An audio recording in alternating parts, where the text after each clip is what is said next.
皆さんいかがアクアをお過ごしでしょうか。文系アクアリストのハテナです。はい、ということでですね、今回は私の趣味の部屋 4.5 畳の狭い部屋をですね、改めて全てご紹介したいと思います。はい、ということでね、以前、ちょっと完成仕掛けの状態でね、お見せしたことはあるんですが、今回ですね、もうほぼ完全に完成しましたので、改めてご紹介をしたいと思います。はい、で今回は iPhone を片手に撮影しておりまして、やっぱりね、こうぐるーっと見渡すのに、便利ですので、後半部分はですね、一眼も使って撮影が入ってくるかと思いますが、まずは iPhone でご紹介していきたいと思います。まずこちらがですね、このエキスパンドメタルがこう壁に、貼られているというか、木材にね、単に引っ掛けてるだけなんですが、そこにですね、こんな風にビカクシダーであったりだとか、これね、先日立ち上げた水槽、これがですね、メタルシステムというね、非常におしゃれなイタリア製の棚になります。はい、スチールラックなのになんかこうね、ダサくないスチールラックっていうことで非常にこれ気に入っております。でここはですね、一応私の中では2軍といいますか、育成中のアガベであったり、珍奇植物っていうのをこんな風に育てています。で使っているライトはこれブリムさんのパネル A ですね。はい、パネル A を5枚並べて使っております。これだけでも結構な電気代かかってるんで、いやーね、私全然電気代いくらかかってるかっていうのは見てないのでね、わからないんですけど、はい、こんな風にですね、2段、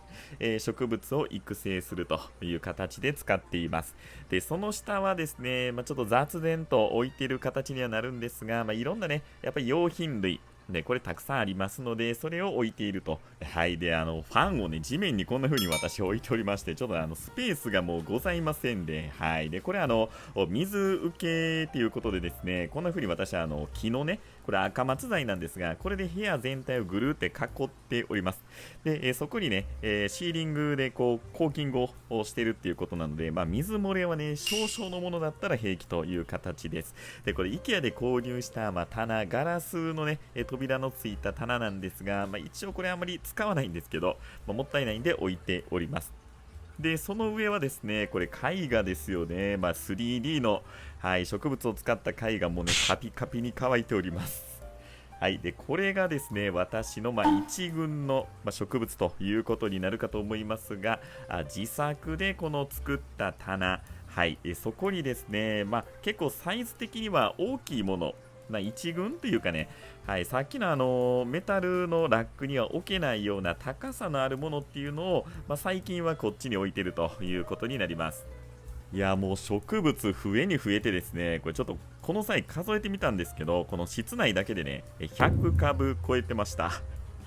いやもう買い始めて本当にすぐですよね。もう毎週のようにね、新しい株が届いてはもう妻から嫌な顔されるっていうね。はい、そんなもう毎週末ですよ。はい。で、こんな形でですね、その下もね、かなり植物、実はもう置いている状態になりまして、これね、手前にいっぱいこうガラスポットとか置いてるでしょう。はい。もうたくさんね、本当に増えてしまいました。で、その下もですね、たくさん植物を置いておりまして、同じくですね、これライトレール、コンセント式のライトレールで、スポットライトでこう照らしてるっていう形ですね。これちょっとね、スポットライトと若干距離が近くて、はい、こんな風に高さね、調節できないんで、あんまり、環境的に良くないかなと思っています。はい、で、ここにね、もともと子供部屋だったので、子供のシールがね、まだ残っておりまして、ちょっと子供のなんかこう、剥がしたら怒られそうやったんで、シールだけはね、残してあったりします。はい、で、ちょうど同じく反対側のこの L 字に配置しているのが、アクアリウム水槽ですよね。ちょうど半々ぐらいの、スペース、植物半分、アクアリウム半分ぐらいでね、楽しんでるこの 4.5 畳という狭い部屋なんですが、はい、こんな風にですね、90センチ水槽、はい、ちょっとこのガラス面というかね、こうアクリルなんですが、アクリル面が、ちょっと汚れてたりはするんですが、はい、非常にですね、水量、90センチ水槽って本当にたくさん入りますし、いや、このやっぱ水槽って私の中でのね、アクアリウム人生かなり大きく変わった水槽だなと思っています。一応これがメインの水槽ということになるんですが、その右側にですね、これもまたたくさん水槽ありまして、はい、現状こんな感じになっております。めちゃくちゃ増えました。これ見てください、皆さん。はい、こんな風にですね、これジェックスのスチールラック水槽台になるんですが、その上にですね、こんな風に赤松材の木材で、これで段組みで、組んでいくことで、自作のね水槽台みたいな形にしております。はい、まずこれがですね60センチ水槽です。正直ほとんどね植栽とかしてなくて、引っ越して本当にすぐ、立ち上げたっていうほどのものではなくて、もう引っ越してね間もなかったので、とりあえず流木、入れて生態入れてる状態です。でその下ですね、それがこれ水槽と言っていいのかわからないんですが、もともとアクアテラリウムとしてですね、この滝のあるね、水槽ということで立ち上げたものなんですが、これもですねもうちょっとそのまま持ってきてですね、一旦こんな風に置いてるという状態になります。はい、でその右下、これ見てください。ここはですねもう水槽を置かずに、外部フィルターとかを置くスペースにしています。はい、でその上がこれ60センチの排水槽になります。はい、でこれもねもうちょっとほとんど水草がなくなってて、別に溶けたわけではなくてですね、元々の部屋からこちらに持ってくるときにもうちょっとそのままにしている状態です。で30キューブもね、一応置けるようなスペースっていうのも用意してたりします。はい、でこちらがですね先日、ご紹介した60センチスクエア水槽をリメイクして作ったアクアテラリウム水槽で、個人的にはね結構気に入っておりまして、これ石はですね木化石ですね。はい、でその上に、こんな形でですねいろんな植物を置いています。はい、実は前回ねご紹介した時よりもかなり植物増えておりまして、アグラオネマピクタムニルバーシュっていうね、なんかね非常に迷彩柄が美しいやつ、はい、そんなんがあったりだとかで、これタンク系のブロメリア、はい、であとはこんな風にツル性のね植物であったりだとか、ジュエルオーキッドとかね、こんなんも追加したりしています。一応水苔でですね石の上にこんな風に置いてるだけではあるんですが、上からね水が滴り落ちてきますので保水性は結構ねあるかなと思います。でその下ですね、これ初めてお見せすると思うんですが45センチ水槽ですね。もうこれストック水槽となってしまってるんですけど、バックライトがねあったりだとかで、これ千尋の RGB ライトとか使ってるんですよ。いやー結構もったいないかなと思うんですが、とりあえずね、今のところこれ底面フィルターでストック水槽として、はい、使っております。はいと水槽スペースこんな感じなんですが、その上をね、ご紹介してなかったのでお見せします。実はねこの上こんな感じになっておりました。赤松の木材で、こんな風にね段組みで組んでいって、で上のスペース空いてるところを荷物とか置いたりですね、用品入れたりしてると。はい、でこんな水槽も実はあります。皆さんこれ覚えてらっしゃいますでしょうか。レッドデビルクラブです。いやだいぶね大きくなってきました。ちょっともうレイアウト自体はねもうぐちゃぐちゃなっちゃったんですけど、はい、非常にですねこれ小ガニたち、結構ね数実はいるんですよ。はい、で餌とかも普通のね魚用の餌、メディフィッシュを使っててねそのまま、はい、飼育をしているということになります。いや非常にですねやっぱり用品、はい、いやアクアリウムの外部フィルターとかねもう私あんまり使わなくなってしまって、上に、積んでいったりだとか、あとはね植物系の肥料であったりとか、はい、用品を上に置いているということになります。はい、趣味の部屋ね20畳弱借りてて、良かったのはやっぱりこの DIY ですよね。このジェックスの水槽台でもだけでも良かったんですが、こんな風にね、上に棚のスペース作ったりとかっていうのが、自分でできるようになったので、やっぱここは良かったですね。はい、でその上はですね天井を、若干これ低くあえてしてたりだとか、エキスパンドメタル使ったりね、はい、あとはライト吊るしたりとか、いろいろ工夫をして、なんとかこの 4.5 畳でも広く見せるような、そういう演出を考えてやっています。はい、ということで植物がね、100種類以上で水槽で今稼働してる、マックスね多分置けるのが9台とか10台ぐらい一応置けるような環境にはなっております。いや、4.5 畳でもね、意外とここまでね、いや、できるんですよ、皆さん。はい。ということで、ちょっとね、ここで、せっかくなので、綺麗な映像、一眼レフで見ていきたいと思います。はい、先ほどのメタルですよね、メタルラック、はい、こちらにですね植物いろいろ置いてるんですが、やっぱ主にアガベですよね。以前私も動画にさせていただいて、沼にね、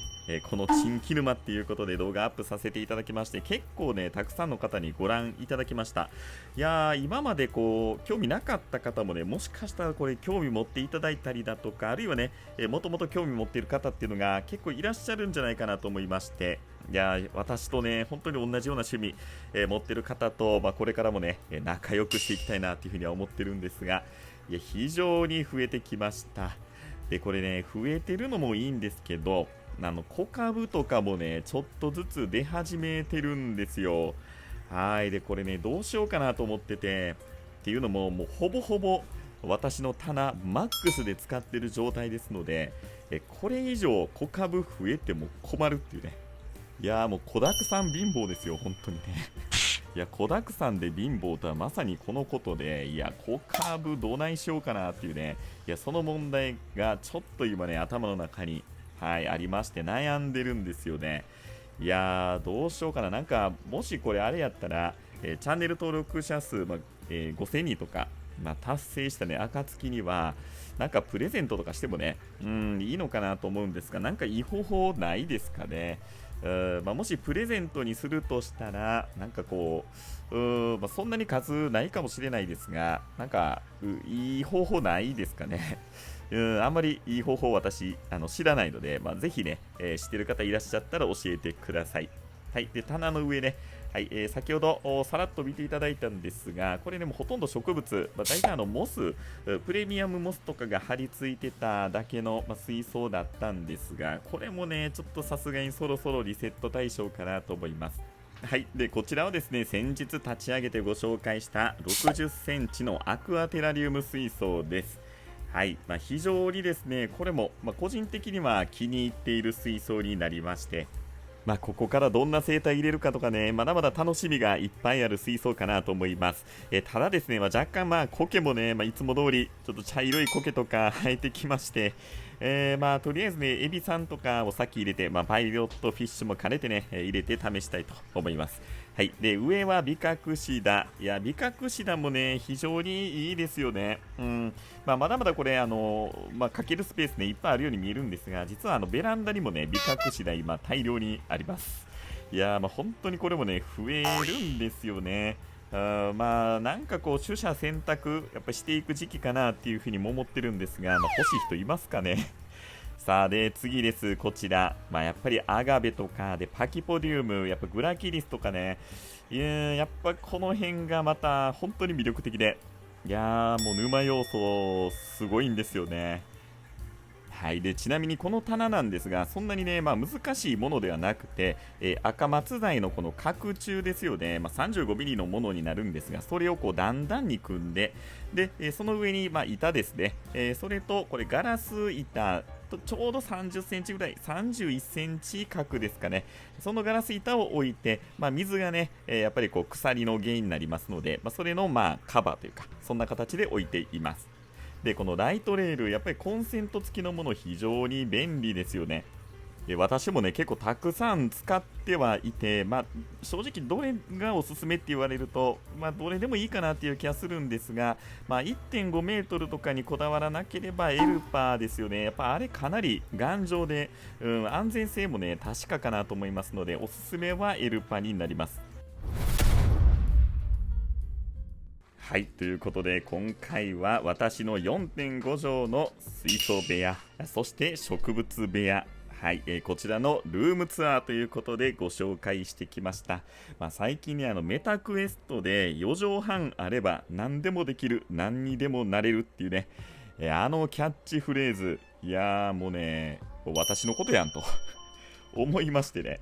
いや何でもできる、何にでもなれるっていうのはちょっと言い過ぎかなっていう気もするんですが、私の場合はね、4畳半あれば植物100個で、そして水槽10台ぐらい置けるっていうね、いうことで、はい、これぐらいのスペースでもこんだけ楽しめるということを分かっていただけたら本当にね嬉しいなと思います。はい、ということで本日も最後までご視聴ありがとうございました。もっと水槽を置けるで、もっと植物増やせるでっていう方はね、ぜひ高評価、チャンネル登録をよろしくお願いいたします。それではまた。